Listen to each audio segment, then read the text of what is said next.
Sir, Bihar बंद के दौरान जिस तरह से हिंसा हुई उसमें तेज प्रताप यादव की गिरफ्तारी अब कानूनी से ज़्यादा जो है वो राजनीतिक मुद्दा बनती दिख रही है।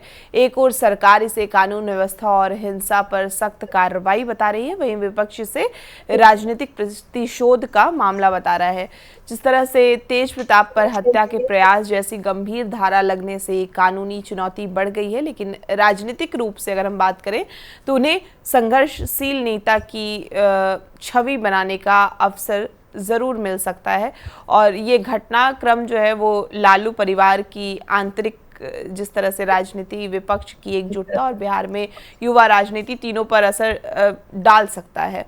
तो मामला अब सिर्फ कोर्ट तक सीमित नहीं है, बल्कि सरकार और विपक्ष के बीच जिस तरह से राजनीतिक नैरेटिव की लड़ाई बनती दिख रही है। तेज प्रताप के केस में गिरफ्तारी उन्हें छात्र और युवा आंदोलन से जुड़े जिस तरह से संघर्षशील नेता के रूप में स्थापित करने का अवसर दे सकती है। खासकर आरजेडी से अगर अलग होने के बाद का दौर अगर हम देखें तो ज़रूर ये हो सकता है। और गिरफ्तारी के बाद जिस तरह से तेजस्वी और रोहिणी के समर्थन ने परिवार के भीतर संभावित राजनीतिक नज़दीकियों की चर्चा जो है वो भी तेज़ कर दी है, और हत्या के प्रयास जैसी गंभीर धाराएं कोर्ट में कितनी टिकाऊ साबित हो सकती है, ऐसे कई सवाल भी खड़े कर दिए हैं।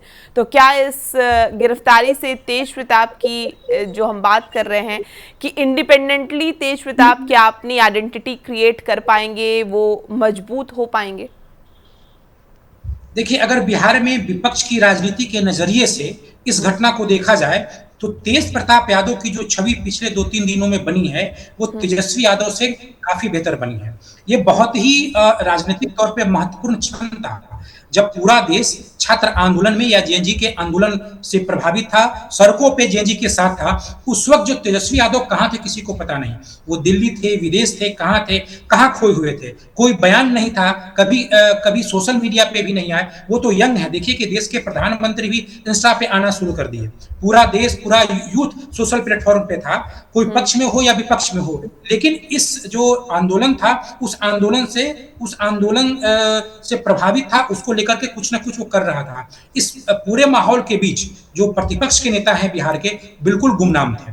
और जिनको राजनीतिक तौर पे या जिनको उनके व्यक्तित्व के हिसाब से भी हल्के में बिहार की राजनीति में लिया जाता है, तेज प्रताप यादव वो बहुत ही सक्रिय थे। एक तो बांकीपुर बाई इलेक्शन में सबसे पहले अगर किसी ने अपने उम्मीदवार की घोषणा की तो जनशक्ति जनता दल है, बीना मानवी की उम्मीदवारी की घोषणा की। और वो आप देखिए कि जिस दिन इनका जो नॉमिनेशन रद्द किया गया बीना मानवी का, उस दिन वो इलेक्शन कमीशन के पास चले आए और आकर के इलेक्शन कमीशन के दफ्तर में आकर के बैठे। तो वो भी दिखाता है कि वो अपने प्रत्याशी के लिए संघर्ष कर रहे हैं। इसके बाद जब छात्र का आंदोलन हुआ तो वो भी सड़कों पे थे। तेजस्वी यादव गुमनाम थे, कहां थे किसी को पता नहीं, लेकिन तेज प्रताप यादव सड़क पे आए। हालांकि उस दिन पटना की सड़कों पे बहुत ही पत्थरबाजी हुई। जो छात्र लोग सड़कों पे प्रदर्शन कर रहे थे, पता नहीं उनके हाथों में इतना पत्थर कैसे आया। पटना का जो राम गुलाब चौक से लेकर के गांधी मैदान और डाक बंगला चौराहा, जो पटना महावीर मंदिर स्टेशन का बहुत ही महत्वपूर्ण और संवेदनशील इलाका है, वहां का पूरा सड़क पत्थरों से भर गया। और उस आंदोलन में तेज प्रताप यादव भी आए। जब तेज प्रताप यादव सक्रिय हुए तो उन पे आरोप लगा कि वो भीड़ को और उस्का रहे हैं। वो गाड़ियों पे चढ़ गए, नारे लगाने लगे, लोगों को लड़ाइयां लड़ने के लिए वो प्रोत्साहित भी करने लगे। और राम गुलाब चौक पे जो एग्जीबिशन रोड और गांधी मैदान का इलाका है, वहां जाके वो प्रदर्शन पे बैठ गए। उस समय तो पुलिस आई, उनको गिरफ्तार की और कुछ ही देर बाद उनको छोड़ दी।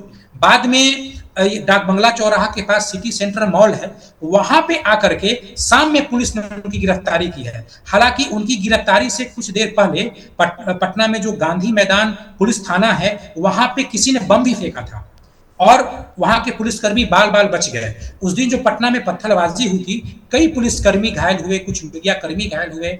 और उसके बाद गांधी मैदान थाने में बम फेंका गया। उसके बाद पुलिस ने इनकी गिरफ्तारी की। वो सिटी सेंटर मॉल में थे, उनकी गिरफ्तारी की। गिरफ्तारी के बाद उनको पटना में रखा गया। पटना के बाद दानापुर थाना और फिर दानापुर से सटे नौबतपुर थाने में तेज प्रताप यादव को लाया गया और आधी रात को उन्हें कोर्ट के समक्ष प्रस्तुत किया गया। और उसके बाद उन्हें फिर 14 दिनों के लिए हिरासत में बेऊर जेल में भेज दिया गया है। अब देखिए उस पूरे घटनाक्रम में उसके इर्द-गिर्द 2 महत्वपूर्ण बातें तेज प्रताप यादव ने की। एक तो अपना समर्थन, जब उनके उम्मीदवार का नामांकन रद्द हो गया, तो उन्होंने अपना समर्थन जनसुराज को यानी प्रशांत किशोर को कर दिया और प्रशांत किशोर से जाके वो मिले भी थे उस दिन प्रदर्शन के पहले, और सार्वजनिक तौर पे मीडिया के सामने भी आए और मीडिया में जाकर के उन्होंने जनसुराज को समर्थन का ऐलान कर दिया। उसके बाद जब धर्मेंद्र प्रधान के इस्तीफे का वो जो दिन था, उस दिन उन्होंने सोशल मीडिया के जरिए कॉकरोच जनता पार्टी के जो अभी कर्ता धर्ता हैं अभिजीत दीप के, उससे उन्होंने अनुरोध किया कि बिहार आए और यहाँ आकर के वो सम्राट चौधरी के सरकार के खिलाफ आंदोलन करे और वो उस आंदोलन में भाग लेंगे। तो ये 2 महत्वपूर्ण निर्णय उन्होंने लिया। जब तक तेजस्वी यादव बिहार नहीं थे, तब तक तो जनसुराज का भी एक ग्राफ था, मतलब जनसुराज के बारे में माना जा रहा था कि वो काफी टक्कर में बीजेपी के पास आ गई है। उसी वक्त जनसुराज का समर्थन करना और दूसरी बात कॉकरोच जनता पार्टी को बिहार में बुलाना और फिर प्रदर्शन पे जाना और फिर छात्रों का उग्र हो जाना, इस तरह की अगर आप कड़ियों को मिलाएंगे तो कहीं ना कहीं ऐसा लगता है कि तेज प्रताप यादव काफी गंभीरता से इस प्रदर्शन को ले रहे थे, इसीलिए पुलिस ने उनको गिरफ्तारी की और बीएनएस की धारा 109 यानी हत्या के प्रयास में उन पे मुकदमा दर्ज है। इसके अतिरिक्त पुलिस और कोई किसी तरह की कोई जानकारी नहीं दे पाई है, लेकिन फिलहाल वो गिरफ्तार हैं। अब देखिए जब तेजस्वी यादव नहीं थे बिहार में और या आज आ भी गए हैं, तो अभी तक तो यही माना जा रहा है कि जो आरजेडी का जो वोट बैंक है वो जन स्वराज में शिफ्ट हो रहा है, ऐसा माना जा रहा है। और खासकर एम वाई समीकरण का वोट भी कुछ हद तक, खासकर एम तो ज्यादा लेकिन वाई का भी कुछ हद तक जन स्वराज में जा रहा है।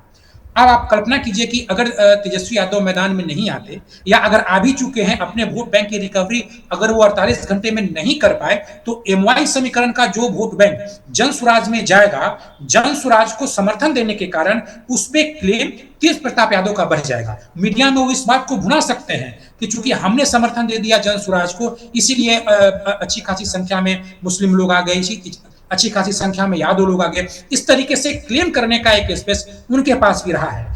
और अगर आप देखेंगे कि जो प्रमुख विपक्षी पार्टी ही नहीं, जो परिवार है राजनीतिक तौर पे राबड़ी देवी का, उसमें से इकलौता वो व्यक्ति जो परिवार के द्वारा निकाला गया है वही छात्र आंदोलन में शरीक था। इसके अतिरिक्त न रोहिणी आचार्य पटना की सड़क पे थे, तेजस्वी यादव का तो कोई नाम ही नहीं था, मिसा भारती आदि कहीं पटना की सड़कों पे नहीं थे।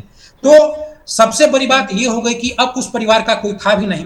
अब जैसे ही तेजस्वी यादव पटना लौटे, अगर वो अपने बड़ी भाई के बचाव में कुछ नहीं करते तो वो समझे कि छात्र आंदोलन की उस मुहिम से और कटछट जाते। ऐसा लगता कि उन्हें उस छात्र आंदोलन से कोई लेना देना नहीं है, भाई से लेना देना हो या ना हो, कम से कम उस आंदोलन में शरीक होने और उस आंदोलन के नाम पे चूंकि उनकी गिरफ्तारी हुई है, इस नाते भी उनका कहना फर्ज था। इसीलिए वो आए और अपने बड़े भाई की गिरफ्तारी पे मीडिया के सामने बरस गए और उन्होंने कहा है कि अगर उनकी रिहाई नहीं होती है तो धरने पे बैठेंगे। फिलहाल वो रोड शो कर रहे हैं आज और कल, 2 दिन ही मात्र प्रचार बचा है। उसके बाद देखने वाली बात है कि वो आंदोलन करेंगे या नहीं करेंगे, या अपने बड़े भाई की रिहाई के लिए वो किस तरीके का प्रदर्शन धरना करते हैं। फिलहाल तेज प्रताप यादव बेऊर जेल में ही हैं और लगता है कि 14 दिन से पहले उनकी शायद रिहाई न हो पाए।